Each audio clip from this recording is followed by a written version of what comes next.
You know, I think it's been a bit too long since our last Nilou spotlight, and today could be the perfect time to change that, as Escoffier is currently on the banner and I have no Primo Gems. We are currently at 59 pity, and there is this event currently going on which can get us some pulls. Something I am very curious to find out is that since Escoffier has this passive, which can shred enemy resistance up to 55%, would she actually work better in a team with Nilou than a team like this, where we have Shalonen at C2 and Kazuha on Viridescent, of course, because I feel like this might still be stronger. But what we could do is Nilou for Rina. Escoffier for right now can be replaced by Shenhe just as a placeholder, and then some other cryo character, I guess Seatlali, because if we trigger a frozen reaction, then the hydro resistance of the enemies is also decreased. Plus we can keep her on Cinder City, but I'm just curious to see if that team is comparable to the other one. And then even if the damage is only close but not quite as good, it's still nice to have another team to use her in. Plus it's not that often that I'd actually get to record a video on my main account, so it should be a nice little change of pace. Okay, so apparently I have done everything that I can do for the time being. It's another 12 hours before the next step unlocks. I was just gonna go through and finish everything at once, though it seems like I'll have to wait a little bit in order to do that. Before I do our pulls, I figure I'll get a couple more primos and we'll do the Imaginarium Theater, which ironically buffs a lot of frozen stuff, so it would be nice to have the new character here. So I am just going to quickly run through this, and ideally I'd love to be able to do a 10 pull, but I really don't think we'll have quite enough for that. So there is hard mode completed, giving us 620 primos. It's still not enough for that 10 pull. So these pulls will bring us up to 66 pity, meaning there's a very low chance that we actually see a 5-star here, which is sad because that was about 2 hours of work to get those pulls, and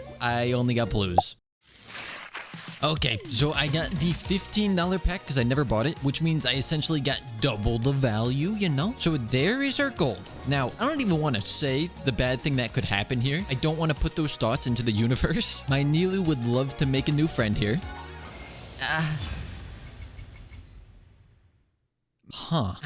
So that was the very bad thing that I didn't want to put into the universe. Unfortunately, that is what happened. Yes, exactly. Pain slasher. Hey, game, you wouldn't want to be like super nice to me and maybe give like a ridiculously early 5-star? You could. I wouldn't mind. That'd be pretty nice. One wish and a dream.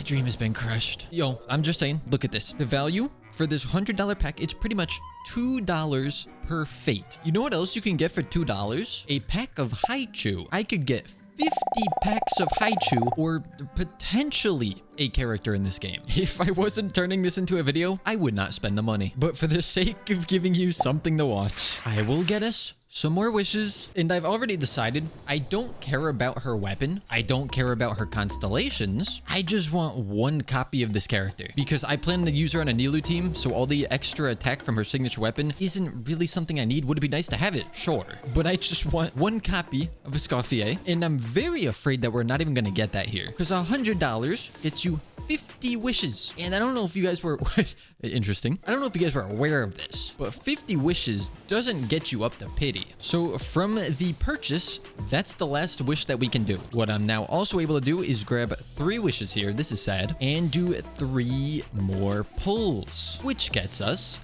nothing. I'm going to try to min-max here as much as I can because I am not dropping another 100. I will regrettably get the $50 pack, and all I ask in return, just hit the like button. That's it. This is not even quite getting us to 80 pulls in total, so the game is not being nice today. I'm really just hoping that we get like an early-ish pity. I mean, this isn't very early at this point, but just don't make me go above 80. I don't think that's asking too much. There, okay, there, we got it. I'm just gonna skip it because I know it's guaranteed. In terms of weapons, I mean, this one kind of works, but you best believe I am not taking that off of Raiden. So I'm thinking this weapon is okay, extra attack and ER. And then even this, it gives us ER, it gives us skill damage bonus. And then if other people use their skills, she gets even more skill damage bonus. I can't say it exactly matches her, but then again, neither does this. I am aware that this polearm exists on the current weapon banner. It Oh, I thought it usually showed up here. I guess not. And this does seem like it'd be pretty good for her, especially with refinements. But that would require pulling. And,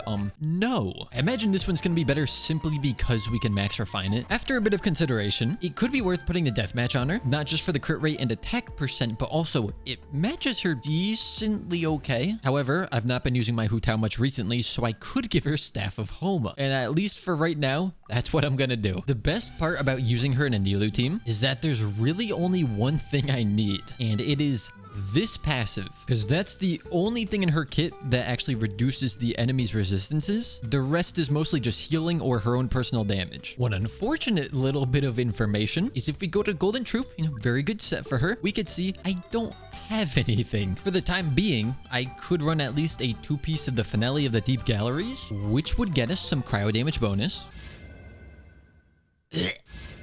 Well, okay, these pieces are sentient. They know what you want and they give you the opposite. But I have been farming this domain ever since Varessa's release. Once again, they know exactly what I don't want and they give it to me. You've got to be kidding. Literally the perfect piece for this character, and it goes into EM, the one stat I don't want. As I was saying, I've been farming this domain over and over for Varessa, and I have yet to get anything good for her. But I've obviously been saving these pieces as I get them in hopes that I can use them on a character that would use this set in the future. But as we could see, that's not going well. How does the game know? I just don't understand. No, there's no way that this just happens. You know what? I didn't want to run that set anyways. I will just have to go farm Golden Troop. And speaking of farming things, there's a brand new boss we need to go take down. I don't know what the proper way of getting over there is, but I'm just gonna do this. And that was plenty to get us over here. Actually, you know what? Let's just go ahead and start using this team now, even though 2 of these characters are now not really built. I'm gonna try this fight without reading what the boss's mechanics are to see if we're able to take it down. And we definitely are. Oh, crap. I forgot I was actually being efficient earlier and I spent all my resin. Ooh, but we got 4 drops. Instant ascension. But there's the second takedown, which means yet another ascension. I'm pretty much just trying to get to her passive. There are all the boss drops we'll need. Now we just go collect some seashells. Conches have been collected, meaning we now have access to our passive talent. I also did not realize how low I was getting on XP on this account. That is quite bad. What is funny though is even though she doesn't have a build and her talents are all level 1, she can technically already do what I need her to do. The only caveat to that is that for Farina's buff to take full effect, I do need her healing to be at least decent. But for right now, we don't really care about her personal damage. So you know what? Let's just go ahead and give her some artifacts and not care too much about what set they're actually on. So if we ascend her again, we could see that her crit rate will keep increasing. Plus we're going to be running her on a freeze team, so she's going to be getting the cryo resonance, giving us an additional 15% crit damage. So right there, that's at least 20% more crit rate. And we're on 2-piece Shimenawa, 3-piece Severed Fates. So I think it's okay stat-wise. I suppose I'll just upgrade the talents that I can. We'll worry about the burst first because like I said, I do worry a bit about her healing. Why do I have so many of these? All right, well, burst to level 6. We'll take this skill up as well, as that is pretty much where all of her damage comes from. Both of those are level 6. Honestly, that's all I really need right now. So really quick, let's just go over all the different buffs we're going to be getting. We have our Nilou, who is on Farina's signature weapon, meaning we get additional skill damage when our HP goes up or down, as well as her max HP also increases. So we pair that with Farina, who's going to be increasing or decreasing our HP, who's on Nilou's signature weapon. This is just so that she doesn't steal too much damage, but also gives her a ton of HP so that her buffs are even stronger. Escoffier is here, pretty much just for this passive, which will reduce the Hydra resistance and cryo resistance of enemies by 55%. Then lastly, we have Citlali, whose weapon is going to increase the active party members' damage by 28% and also give us 20% more Hydra resistant shredding. Of course, the star of the show here is Nilou C6, and that just gives us 30% crit rate and 60% crit damage, which of course caps out at 50,000. Normally, her HP is below 50,000, but if we just mess with the HP stat of our team, then it does go above 50,000 thanks to her weapon, meaning we have a 93 to 300% crit ratio. Then the nice thing about doing a damage test with this team is that Nilou is the only one who's really gonna be doing damage. Yes, Farina's minions will be on field. Oh, okay, they're doing a lot more than I thought they would. Okay, new plan. I recognize that doing a damage test against Pyro, Regifine, or Cryo Fire just Fine is not the best, but I always tend to do it, so I have to do it. It's a staple of the channel. And the way that we're gonna do this is as such. We decrease our HP by doing this. We let the minions take it out, and then we switch to healing. And then we put up this. I don't know if I actually need this, but I'm gonna do it anyways, just in case. We'll go to Farina. Nice. I don't actually know what's hitting it, right? Oh, I guess it's just Escoffier's skill.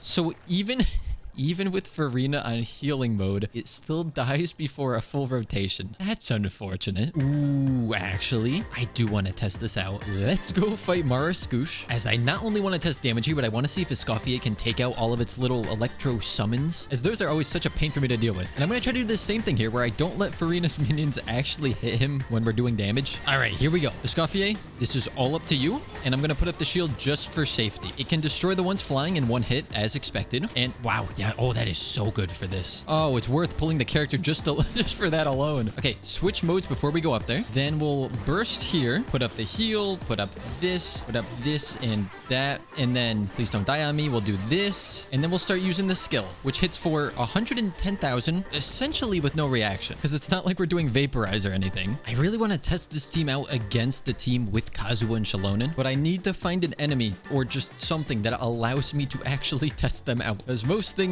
die before I even get to see the damage. Let's give this a shot. We'll go for this into burst, put up that into another burst. You'll never guess, it goes straight into another burst. And then we start doing these. Okay, that hits for 63, nothing too crazy. 66. I'm a little afraid that this is gonna perform better, but it kind of should. I mean, the reason I say that is because it's a C2 Shallonen with her signature weapon. I just need to first get my bursts because my Farina's energy recharge is a problem. All right, this can be a little weird. I have to do this first just to apply Hydro, then switch so that I can do this and crystallize. We'll heal, we'll put up Farina's burst. We'll start doing Kazu things, and let's see, 30, uh-oh, 9. Oh no, 92k. That's a pretty big difference. That is a significant difference. Okay, actually, hear me out here. If we're running her in the cryo team, gosh, I hate rolling artifacts in this game, then technically we don't need quite as much crit rate. So specifically for that team, I could swap to a crit damage circlet. Then again, we get the 15% additional crit rate. So we'll really be at about 82% crit rate and 336% crit damage. But actually, it'll be even a little higher than that once we're at 50,000 HP. Let's run this test again. We'll get all of our buffs active, put Nilou on the field, and really quick, I do just want to see, so we're at 69% crit rate plus 15, and then 341% crit damage. And we're seeing 76,000 on the last hit, which is better. Still not as high as the other team, but still pretty good. And this team obviously does have the added benefit that there are cryo characters, meaning that we can freeze enemies, but also if we have to face something like this, the Y-Abs, or these guys who have electro shields, then this is probably a safer team to run. Now, I did just do Spiral Abyss before I recorded, and I was able to 36 star. It got a little close, and I think 2 of the chambers or 2 halves, so I don't know the exact times, but I'm just curious if the second half on here, can you switch characters please? First half is going terrible because I got stuck under the boss, but we're just going based on feel. Does the second half feel better with this team? And obviously I'm going to keep Farina on damage mode for this because, you know, it's the Spiral Abyss. We got the guy frozen. Now he's going to put up his shield if he ever unfreezes. This is actually a really bad time to freeze. We'll keep all of these buffs up. I can't even see what is happening, but it's eating through the shield. Whereas last time I used this with the Shallonen and Kazuha team, and that shield took quite a while to take out. Then obviously I was not able to take out this shield with the other team. Curious to see if they'll be able to do it here, which they do. So for fighting enemies like this team is definitely better. Yeah, that was pretty easy. Obviously, the second half of this is designed for cryo characters and probably specifically for Escoffier. So we do have to keep that in mind.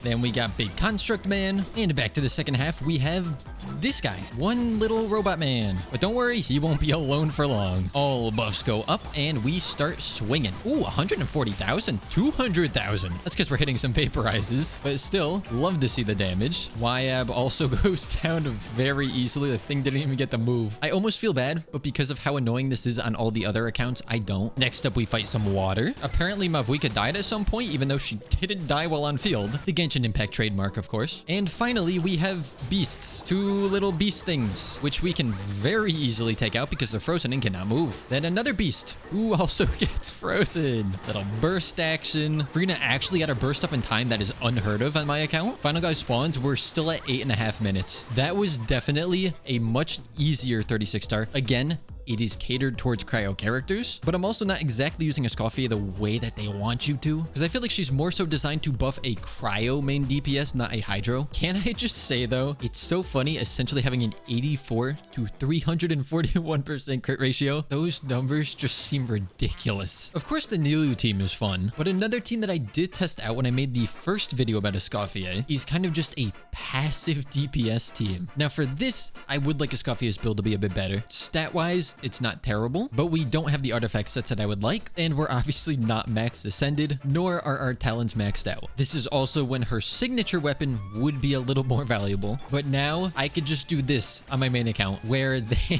just passively take down everything for me, and it is glorious. Also, how dare I forget, we have to go in and pick the best glider, which is probably the KFC one that I do not own. I feel like it's always a cop-out answer, but this one does just fit. It's hard to find stuff that gold and white does not match. If I did really want to improve on this specific team, I would swap Farina back to her signature weapon. I'd build up Escoffier, and then I would put the correct build back on the Mavuika, because right now Veressa kind of has the stuff that she was using. Oh, I didn't realize she was not on a 4-piece of Obsidian Codex though, so her crit rate just stays bad. Huh.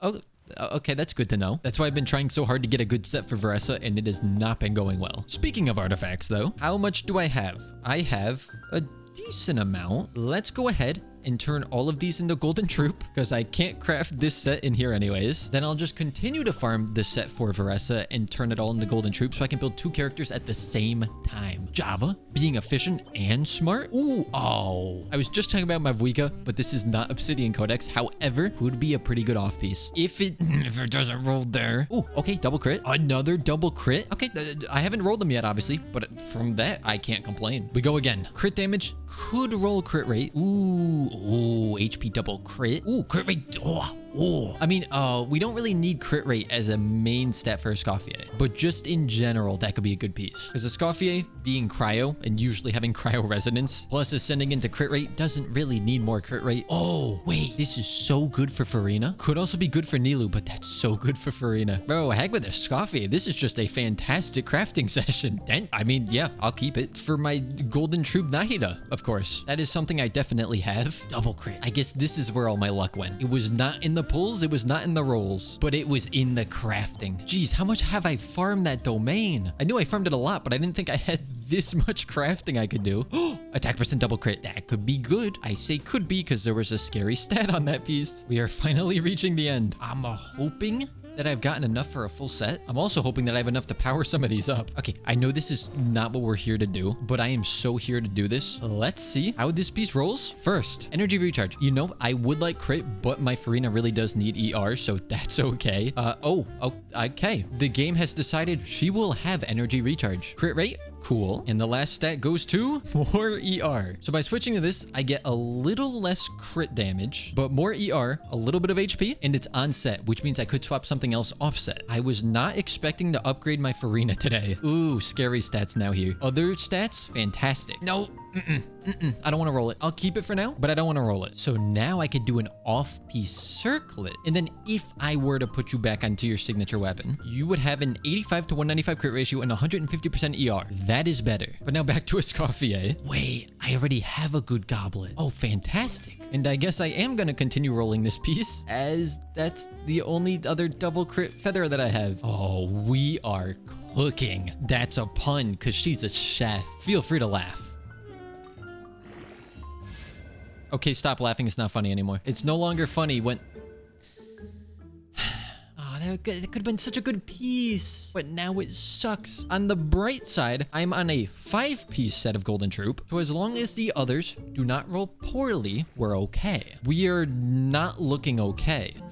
Why is it defense percent? I'm not building an Ito game. You don't have to give that to me. Defense percent and elemental mastery. are the two stats that this game loves today. Okay, one more in a crit rate. One more in a crit rate. Yes, perfect. I mean, not perfect, but pretty good. So we have a goblet. We have a circlet. We don't really have a sands. Like I said, we're gonna level up this feather again. I'm not gonna level up this feather again. That feather is a lost cause. We're gonna instead go to this flower. It's gonna roll HP %, all right, and then crit rate. Okay, well, let's go crit damage. I'm not mad at crit rate, but I'm kind of mad at that. Last one. Crit. Okay, good. Good. I'm still gonna use that. We're not getting much attack % in these substats, but there's not much I could do about it. So Sands is definitely the worst one. In fact, I could probably just get rid of it because when am I ever gonna want attack % and defense? I am so disappointed by this feather. I'm gonna feed this into the sanctifying elixir thing, but for right now, I'm gonna level it up. Hope it rolls once into crit rate here. It does. Okay, thank you. So let's keep in mind here that we're gonna have cryo resonance active, but we have a 57 to 231 crit ratio. So really like a 72 to 231.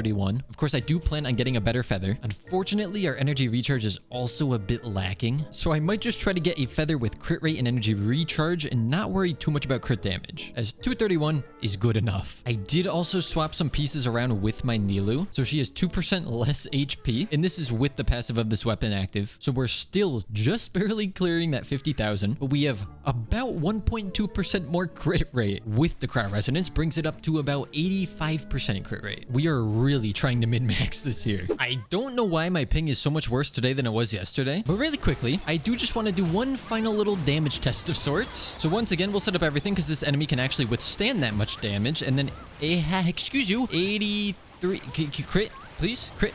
How did I miss two?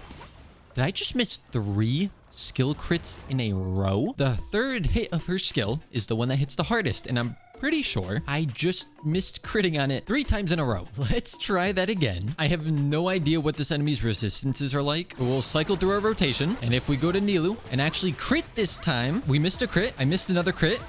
Okay, that one was an 83. Now, for the comparison of using this team, I will be swapping her back to a crit rate circlet, as without the cryo resonance, we would be even more unlikely to crit. So now let's compare this to the other team. All right, all setup has been applied. Now we start doing our attacks. 86,000, 92,000, missed there.